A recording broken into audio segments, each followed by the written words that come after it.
오늘 할 말씀은 마태복음 28장 1절에서 7절까지가 되겠습니다.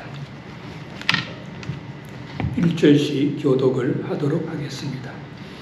안식일이 다하여가고 안식 후 첫날이 되려는 미명에 막달라 마리아와 다른 마리아가 무덤을 보려고 왔더니 큰 지진이 나며 주의 천사가 하늘로부터 내려와 돌을 굴려내고 그 위에 앉았는데 그 형상이 번개같고 그 옷은 눈같이 희근을 지키던 자들이 그를 무서워하여 떨며 죽은 사람과 같이 되었더라. 천사가 여자들에게 일러 가로되 너희는 무서워 말라. 십자가에 못 박히신 예수를 너희가 찾는 줄을 내가 아노라.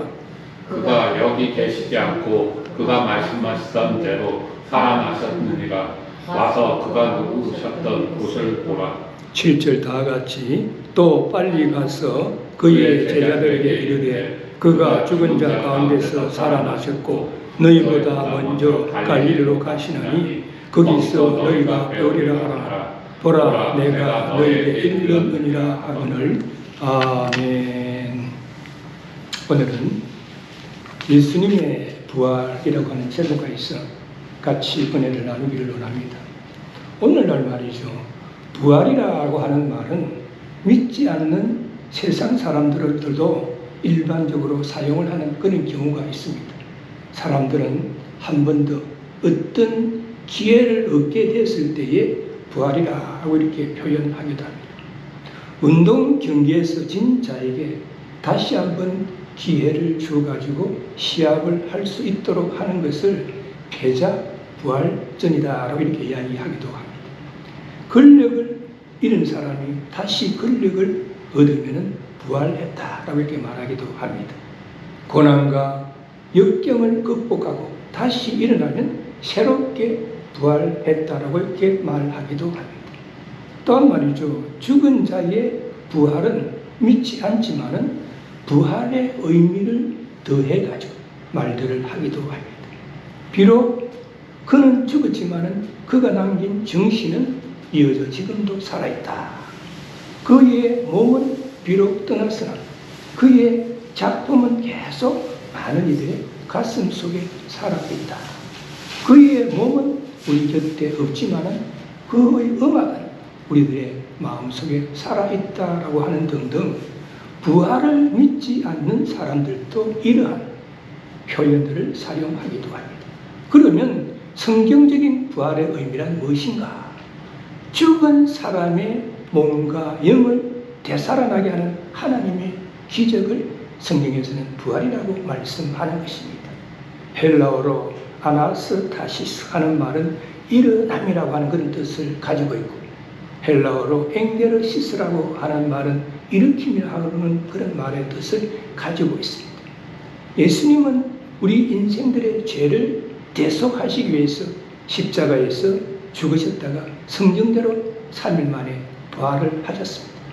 우리가 믿는 예수님은 죽으셨다가 다시 살아나신 부활의 주님이십니다. 그러므로 부활이라고 하는 것은 죽지 않고 영원히 사는 것을 말하는 것이 아닙니다. 죽었다가 다시 살아나는 것을 부활이라고 하는 것입니다. 죽지 않고 영원히 살아있다라고 하면 그것은 부활이 아닌 것입니다. 죽은 분이 다시 살아 계시다, 살아나셨다 하는 것이 성경이 말하는 부활의 개념인 것입니다. 예수 그리스도의 부활은 그분의 능력을 선포합니다. 예수님은 부활을 통해서 자신이 하나님의 아들이심을 입증했습니다. 예수님은 부활을 통해서 성경대로 3일 만에 살아나셨음을 우리들에게 증거하셨습니다. 예수님께서 말이죠. 공생의 기간 동안에 각양각색의 병자들을 고치고 오병이어의 기적을 일으키시고 무리를 걸으시고 파도와 바람을 갖다가 잠잠케 하시는 등의 이적들이 다 예수님의 신성을 입증하지만은 죽음으로서 다 끝이 나고 말았다라고 우리가 가정을 한다면 어떻게 되겠습니까? 하나님의 아들이라도 결국 죽고 말았다는 말밖에 들을 것이 없게 될 것입니다. 성경 말씀이 진실이 아니라고 이렇게 말을 하게 된 것입니다. 그러나 십자가에서 대속의 죽으심을 당하신 후에 죽음에서 부활하심으로 그분은 자신이 하나님의 아들이심을 밝히 드러내셨습니다. 로마서 1장 4절에 보면 성결의 영으로는 죽은 가운데서 부활하여 능력으로 하나님의 아들로 인정되셨으니 곧 우리 주 예수 그리스도시니라 라고 이렇게 말씀하고 있습니다. 그런데 세상 사람들은 부활이라고 하는 말을 생활 속에서 사용하면서도 예수 그리스도의 부활은 부정하고 믿지 않는 것입니다. 기독교 신앙의 부활을 믿지 않고 인정하지 않는 경향이 많습니다. 어떻게 말이죠? 죽은 자가 다시 살아날 수 있단 말인가?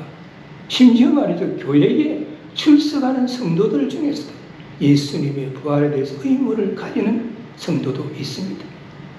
신학자 중에서도 예수 그리스도의 부활을 부정하는 논문을 써가지고 박사가 되고 대학 교수가 되고 세계적인 학자가 된 사람도 있습니다. 어떤 역사적 사건과 사실을 진실로 증명하는 것은 아주 중요합니다. 그런 역사적 사건과 사실을 거짓처럼 왜곡하는 자들도 많이 있다는 것입니다. 이처럼 부활을 부정하는 신학자들이나 세상 믿지 않는 사람들 중에서는 성경이 예수 그리스도의 부활을 왜곡해서 편집했다라고 이렇게 주장을 하는 것입니다. 성경의 사복음서, 마태복음, 마가복음, 누가복음, 요한복음에는 예수님의 생애가 기록이 되어 있습니다. 만약에 사복음서의 저자가 예수님의 부활을 왜곡하여 조작을 했다라고 가정을 한다라고 하면 부활에 관한 내용이 똑같이 일치해야 하지 않겠습니까? 그런데 사복음서에 보면 예수님의 부활에 대한 기사가 다 다르다는 사실을 우리는 사복음서를 통해서 알게 되는 것입니다. 그러면 첫째, 누가 안식 후 첫날에 예수님의 무덤에 갔는가? 마태복음 28장 1절에 보면 막달라 마리아와 다른 마리아가 무덤을 버리고 왔더니라고 이야기를 하고 있습니다. 마가복음 16장 1절에 보면 막달라 마리아와 야고보의 어머니 마리아와 또 살로메가 갔으라고 이야기를 하고 있습니다. 누가복음 24장 1절에 보면 이 여자들이라고 이야기를 하고 있습니다. 요한복음 20장 1절에 보면 막달라 마리아가, 11절에 보면 마리아는 무덤 밖에 서서 울고 있더니라고 이렇게 표현을 하고 있습니다. 그러면 두 번째로 언제 예수님의 무덤에 갔는가?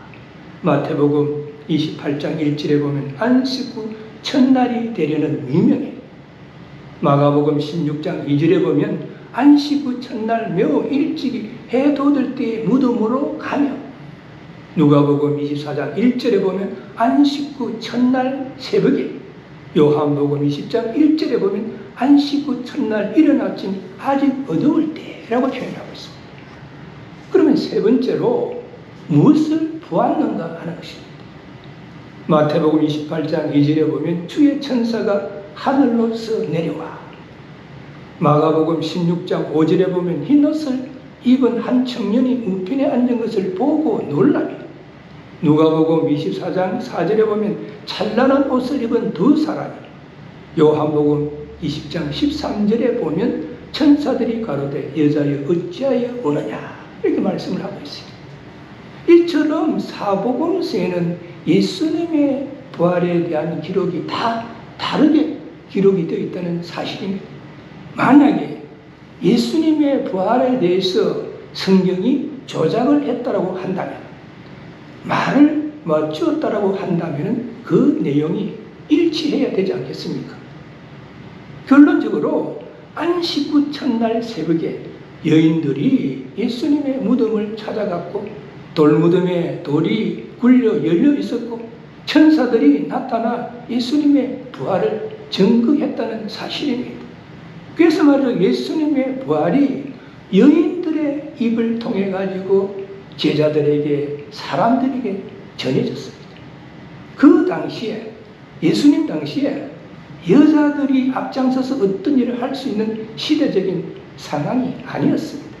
시대적 상황으로 볼 때 총독 빌라도가 말이죠, 예수님에게 사형 선고를 내리고, 또 예수님께서는 십자가를 지시고 골고다의 언덕을 올라가셔서 십자가에서 손과 볼에 못이 박혀가지고 대속의 죽으심을 당하셨다가 돌무덤에 장사가 되며 돌문이 임봉이 되어 있는데 누가 돌문에 손을 댈 수가 있었겠습니까? 예수님을 십자가에 못을 박아라고 말이죠, 공회에서 외치던 자들이 십자가 밑에서 광기 어린 눈으로 지켜보고 있었고, 예수님을 따르던 자들을 감시하고 있었는데 어떻게 돌무덤에서 예수님의 시체를 가졌다가 부활했다라고 말할 수가 있었겠습니까? 예수님의 제자들은 겁에 질려가지고 한 집에 모여가지고 문을 잠가놓고 숨어있는 상황에서 어떻게 부활을 증거할 수가 있었겠습니까? 예수님의 부활이 사실이었기 때문에, 진실이었기 때문에 증거했던 것입니다. 그 결과 예수님의 부활의 기쁜 소식이 빈 무덤을 직접 목격했던 여인들에게서 제자들에게, 사람들에게 점차적으로 퍼져나갔던 것입니다. 그러면 우리는 예수 그리스도의 부활 사실을 어떻게 생각하십니까?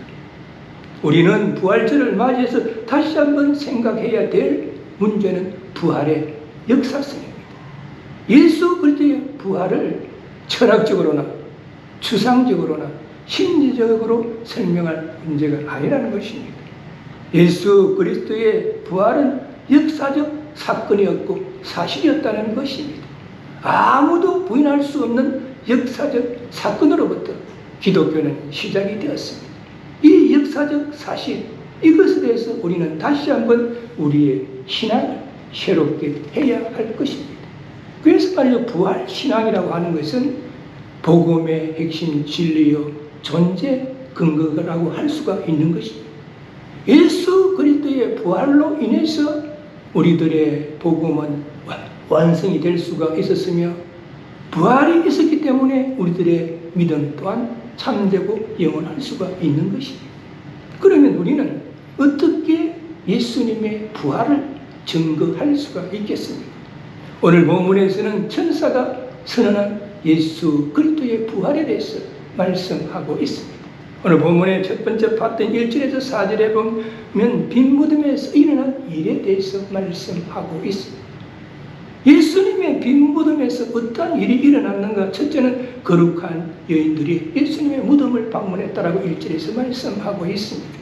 여기 보니까 안식일이 다하여가고 안식 후 첫날이 되려는 미명의 막달라 마리아와 다른 마리아가 무덤을 보려고 왔더니라고 말씀하고 있습니다. 부활의 아침이 밝았습니다. 절망과 죽음의 무덤 속에서 부활은 생명력의 필연적 현현으로 역사 속의 산 사실로 계시가 되었습니다.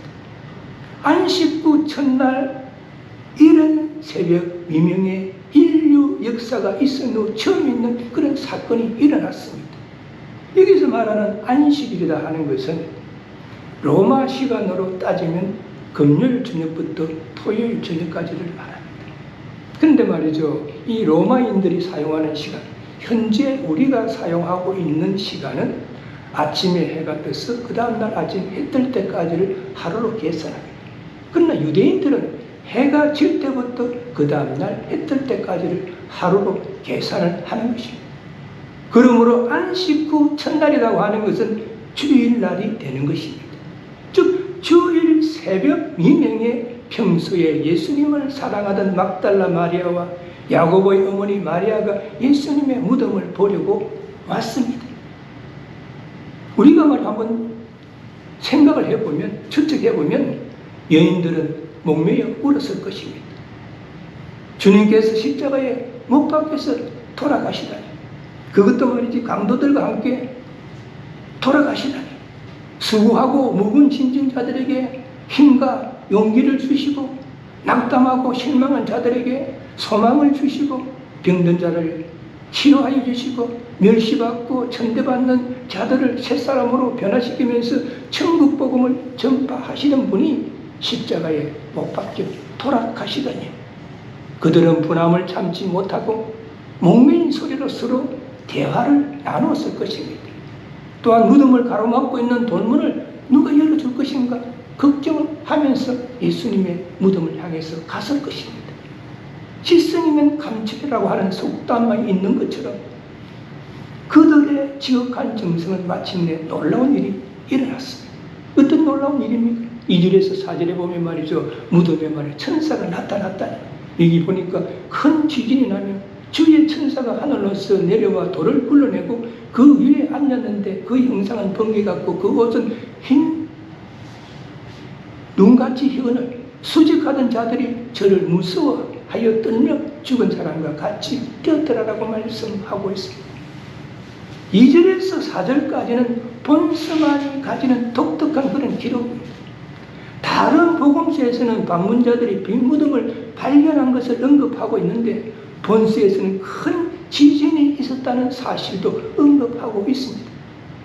성경은요, 종종 하나님이 나타나실 때에 지진을 통해서 하나님의 능력을 나타내는 경우가 있었습니다. 출애굽기 19장 18절에 보면 시내산에 연기가 자욱하니 여호와께서 불 가운데서 거기 강림하심이라. 그 연기가 옹기점 연기같이 떠오르고 온 산이 크게 진동하며 온 산이 크게 진동했다는 지진이 일어났다는 것입니다. 마태복음 27장 51절에 보면 이에 성소휘장이 위로부터 아래까지 찢어져 둘이 되고 땅이 진동하며 바위가 터지고 예수님께서 십자가에서 운명을 하셨을 때 성소휘장이 위에서부터 아래까지 찢어졌다는 거예요. 그리고 땅이 진동하며 바위가 터지면서 지진이 나타났다라고 말씀을 하고 있습니다. 예수님의 부활에서도 하나님의 능력이 강력히 역사해가지고 지진이 나며 주의 천사가 내려와서 무덤의 돌을 굴러내고 그 위에 앉아 있었다라고 말씀하고 있습니다. 마치 말이죠. 무술에 정통한 고산자가 말이죠. 정자를 하고 탁 하고 앉아있는 그런 모습을 연상하는 그런 장면이었습니다.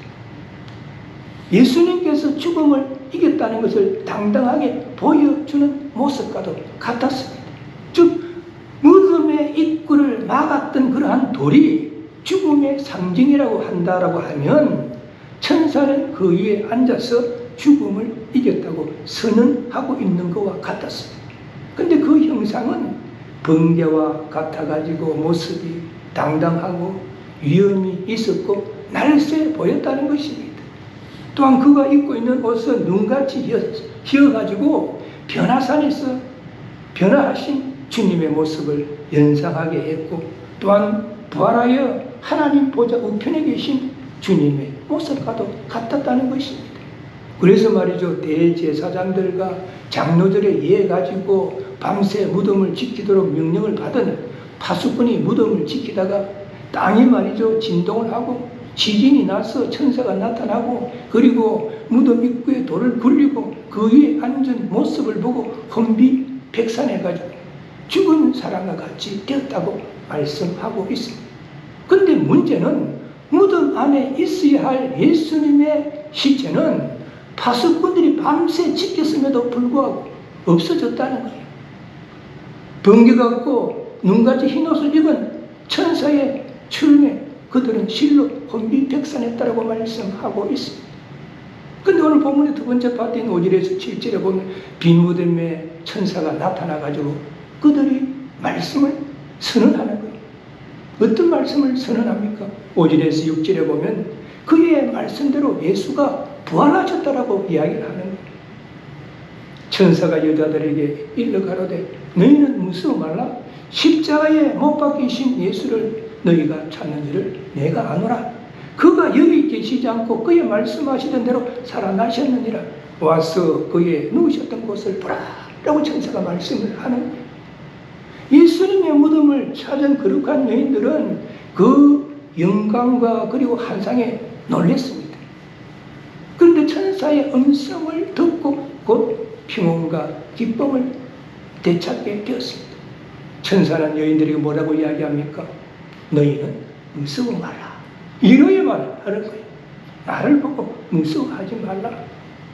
무덤을 지키던 파수꾼들은 번개 같던 형상과 그리고 눈같이 흰 옷을 보고 무서워하며 떨었지만 예수님을 말이죠, 친정으로 사랑했던 믿음이 좋은 거룩한 여인들에게는 평온과 기쁨이 찾아왔다는 사실입니다. 천사가 말합니다. 그가 여기 계시지 않고 그의 말씀대로 살아나셨느니라. 할렐루야. 이 한마디 선언이야말로 인류 역사상 가장 위대하고도 장엄한 선언이었다라고 우리는 볼 수가 있는 것입니다. 예수 그리스도의 십자가의 죽으심과 부활은 역사적인 사건으로서 기독교 신앙의 중심이 되는 두 기둥이며 존재 기초가 된다라고 우리는 볼 수가 있습니다. 그래서 기독교는 빈 무덤의 종교, 또한 부활의 종교다라고 우리는 이야기할 수가 있습니다. 거룩한 여인들이 말이죠, 예수님에 대한 사랑은, 헌신은 제일 먼저 부활의 기쁜 소식을 듣게 되었고 부활의 첫 번째 목격자가 되었다. 예수님이 십자가에 달려 돌아가는 제자들도 도망했습니다. 다른 사람들도 나타나지 않았어요. 그런데 예수님을 참 사랑했던 막달라 마리아와 다른 마리아, 안식 후 첫날 새벽 유명에 찾아갔더니 그들이 말이죠, 부활의 기쁜 소식을 최고 먼저 듣게 되고 그리고 빈 무덤을 목격하게 되는 그런 일이 일어났다는 것입니다. 슬픔과 절망이 사라지고 소망과 기쁨과 한이의 아침을 그들은 맞이했습니다. 그래서 말이죠, 우리의 삶이 어렵고 힘이 든다 할지라도, 절망에 낭떠러지에 우리가 서 있다 할지라도 낙심하지 말아야 하는 것은 우리는 무덤 속에 예수님을 믿는 것이 아니라 사망 근세를 이기고 부활하신 예수님을 믿기 때문인 것입니다. 그러므로 우리는 내게 능력 주시는 자에서 내가 모든 것을 할 수 있느니라고 하는 그 말씀을 붙잡고 어두움을 빛으로 변화시키고 절망을 소망으로 변화시킬 수 있는 그런 믿음의 소유자들이 되어야 될 줄로 믿습니다. 또한 천사가 이 부활의 기쁜 소식을 전하라라고 7절에서 말씀하고 있습니다. 또 빨리 가서 그의 제자들에게 이르되 그가 죽은 자 가운데서 살아나셨고 너희보다 먼저 갈릴리로 가시나니 거기서 너희가 배우리라 하라. 보라 내가 너희에게 일렀느니라 하거나. 천사가 말이죠, 여인들에게 말합니다. 주님께서 여기 계시지 않는데 빈 무덤에 더 이상 머물지 말고 이 기쁜 부활의 소식을 가서 말이죠, 제자들에게 빨리 전해라 라고 천사가 이야기를 하는 것입니다. 비록 말이죠, 예수님을 버리고 도망을 갔습니다. 그리고 예수님의 죽으심과 장례마다 참석하지도 않은 제자들입니다. 그럼에도 불구하고 제자들은 주님의 부활의 증인으로 세움을 받게 되었습니다. 그래서 말이죠, 두 여인은 첫 번째 부활의 목격자로서 어떻게 했습니까? 8절에 보니까 큰 기쁨으로 무덤을 빨리 떠나 제자들에게 알게 하려고 다름질할세라고 이야기를 하고 있습니다. 막달라 마리아와 야고보의 어머니 마리아는 놀라움과 기쁨과 한이의 마음으로 이를 빨리 전해야 되겠다는 막중한 그런 책임과 떨리는 가슴을 안고 제자들에게 달려갔다라고 말씀하고 있습니다. 이러한 모습이 우리에게 주는 교훈이 뭐라고 생각하십니까? 우리 믿는 자들은 마리아와 같이 생명의 주요 부활의 주님을 언제 어디서나 누구에게나 달려가서 전할 수 있는 믿음의 소유자가 되어야 한다는 것입니다. 그러면 세 번째로 빈 무덤은 무엇을 증거하는가? 예수님의 빈 무덤은 우리에게 무엇을 교훈하고 있는 것인가? 무덤이라고 하는 것은 말이죠, 우리 인생에서 어떤 사람들은 저 멀리 있는 것처럼 남의 일처럼 생각하는 그런 경향이 있습니다. 그러나 우리 인간이 호흡이 멈추는 날 우리 인간은 누구나 다 무덤으로 가게 되어 있는 것입니다. 특히 말이죠, 동양의 문화는 분묘 무덤의 조화라고 할 만큼 우리 조상들은 인간의 시체를 처리하는 일에 온갖 정성을 다했습니다. 그래서 말이죠. 신라시대라 그렇지 않으면 조선시대 때에 꾸며진 왕들의 무덤에 한번 가보면 한 시대의 문물과 문화의 양태를 입증해주는 귀중한 역사적인 자료가 돼요. 큰 무덤 크게 만들어 놨지 않습니까? 특별히 말이죠. 이집트의 피라미드 하면은 인류 역사상 가장 훌륭한 무덤의 형태로 후세대에 인정을 받고 있습니다. 이집트의 말이죠. 피라미드 중에서도 가장 크고 유명한 것은 카이로 서쪽 기재에 있는 멤피스의 3대 피라미드라고 합니다. 그 피라미드 속에는 왕의 시체가 말이죠. 미라로 보관이 되어 있고, 그리고 거기는 의복, 보석 등과 함께 묻혀 있다는 것입니다. 이토록 인생은 동서고금을 막론하고 누구나 무덤을 숭상해 왔고 그것을 꾸미고 가꾸며 살아왔습니다. 바로 이것이 영원히 살고 싶으면서 순간을 살다가 죽어야만 하는 우리 인간의 모습을 반영한 것이다 라고 우리는 볼 수가 있습니다. 그러면 우리 기독교는 예수 그리스도의 분별을 가지지 못한 빈 무덤의 종류인 것입니다. 예수 그리스도의 빈 무덤은 우리에게 무엇을 증거한다라고 생각하십니까? 첫째는요, 예수 그리스도는 사망의 승리자가 되셨다는 것을 먼저 증거를 하는 것입니다. 고린도전서 15장 20절에 보면 그리스도께서 죽은 자 가운데서 다시 살아 잠자는 자들의 첫 열매가 되셨도다라고 말씀하고 있습니다. 아담과 하와가 하나님의 명령을 어기고 에덴 동산에 있는 선악과를 먹음으로 말미암아서 우리 인간에게는 고통이 찾아오고 그리고 또한 죽음이 찾아오게 되었습니다. 성경은 사람이 한 번 죽는 것은 정한 이치다라고 말씀하고 있습니다. 그러므로 이 땅에 살고 있는 그 누구도 죽음만 피할 수가 없는 것이죠. 제 아무리 위대한 위인이라 할지라도, 제 아무리 큰 권력을 가지고 세상에 있는 모든 영화를 다 누렸던 사람들이라 할지라도 죽음 앞에서는 어쩔 수가 없었습니다. 죽음 앞에서는 돈도 학식도 권력도 아무 필요가 없는 것입니다. 따라서 죽음 앞에서는 누구나 약하고 비루할 수밖에 없습니다. 그런데 이 죽음을 이기신 분이 계십니다. 바로 예수 그리스도였습니다. 오늘 본문을 통해서 우리는 알 수가 있습니다. 본문의 빈 무덤을 보십시오. 이것이 예수 그리스도께서 십자가에 달려서 죽으셨지만은 그 죽음의 근세를 깨뜨리고 부활 승리하셨다는 사실을 우리들에게 보여주고 있습니다. 하나님의 아들이신 예수 그리스도께서는 죄와 허물로 죽은 우리 인생들을 구원하시기 위해서 십자가상에서 대속의 죽으심을 당하셨지만 성경대로 3일 만에 부활하셔서 사망의 승리자가 되셨다는 것을 우리들에게 보여주고 있는 것입니다. 그러므로 우리 믿는 자들도 사망의 승리자가 되어서 영생을 얻을 수 있게 되는 것입니다. 빈 무덤이 주는 교훈의 두 번째는 기독교 신앙의 기초가 되고 핵심이 된다는 사실입니다. 고린도전서 15장 3절에서 4절에 보면 내가 받은 것을 먼저 너희에게 전하노니 이는 성경대로 그리스도께서 우리 죄를 위하여 죽으시고 장사 지낸 바 되었다. 성경대로 3일 만에 다시 살아났사라고 말씀하고 있습니다. 많은 사람들이 예수님의 말씀을 매우 유익하다고 생각하면서 예수 그리스도께서 죄와 허물 죽었던 우리 인생들을 구원하시기 위하여 십자가상에서 대속의 죽으심을 당하셨다가 성경대로 3일 만에 부활하셨다는 사실은 별로 중요하게 생각하지 않고 믿지 않으려고 하는 그런 경향이 있습니다.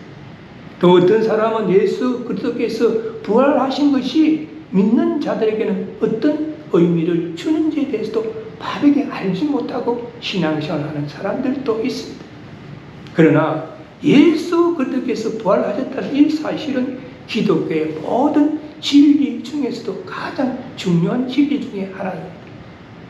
예수 그리스도의 부활은 죄와 허물로 죽은 우리 인간들을 구원하시기 위해서 이 땅에 오신 구주이심을 우리들에게 증명해 주고 있는 것입니다. 또한 그분을 믿는 모든 자들도 부활해서 영생을 얻게 될 것임을 우리들에게 보여주고 있습니다. 모든 인간들에게 내세가 있는 것이고 영적 세계가 있다는 것을 우리들에게 보여주고 있습니다. 이처럼 기독교 신앙의 내용이 바로 예수 그리스도의 부활과 연결이 되어 있다는 사실은 우리는 바르게 알아야 하는 것입니다. 이와 같이 부활 신앙은 기독교 신앙의 기초가 되고 핵심이 되기 때문에 절대 없어서는 안 되는 것입니다. 사도 바울은 예수 그리스도를 영접한 후에 세상적으로 볼 때 자랑스럽게 여길 수 있던 모든 것을 다 버렸을 뿐만 아니라 배설물로 여겼다라고 그는 빌립보서 3장 8절에서 고백했었습니다. 고난과 환난과 핍박 속에서도 죽음을 각오하고 복음 전파에 주력할 수 있었던 것도 그는 부활의 신앙을 가지고 있었기 때문인 것입니다. 이처럼 부활의 신앙을 소유한 사람은 그 소망을 세상에 두지 아니하고 하늘나라에 두고 있기 때문에 이 세상의 어떤 것도 두려워하지 아니하고 이 세상의 어떤 고난과 환난과 핍박에서도 두려워하지 않는다는 사실을 우리는 알아야 하는 것입니다. 반면에 말이죠, 부활의 신앙을 소유하지 못했다라고 가정하면 이런 사람들은 세상에 소망을 두고 있기 때문에 세상적인 것을 쫓아가고 세상과 타협을 하고 그리고 고난과 환난과 핍박 가운데서 쉽게 실망하고 좌절하고 넘어지게 되는 것입니다. 그래서 확실한 부활의 신앙을 가지고 있는 자들은 현실 도피적인 잘못된 삶을 사는 것이 아니라 현재 생활에 확실한 목표를 가지고 더욱더 열심히 성실히 삶을 살아가며 신앙생활을 하게 되는 것입니다. 또한 빈무덤이 주는 교훈의 세 번째는 믿는 자들의 부활을 확정했다라고 고린도전서 15장 13절에서 말씀하고 있습니다. 이게 보니까 만일 죽은 자의 부활이 없으면 그리스도도 다시 살지 못하셨으리라 라고 말씀하고 있습니다. 죽은 자들이 살아난다는 부활을 가르치는 종교는 없습니다. 왜냐하면 부활한 사람이 없기 때문입니다. 아무리 위대한 현자나 지혜자도 죽은 뒤에 다시 살아난 사람은 없습니다. 그러나 예수 그리스도께서는 죽은 가운데서 다시 살아 부활을 하셨다는 사실입니다. 그래서 만일 죽은 자의 부활이 없으면 그리스도도 다시 살지 못하셨으리라고 말하면서 예수 그리스도의 부활은 장래에 있을 믿는 자들의 부활에 대한 확정을 우리들에게 보여준다라고 말씀하고 있습니다.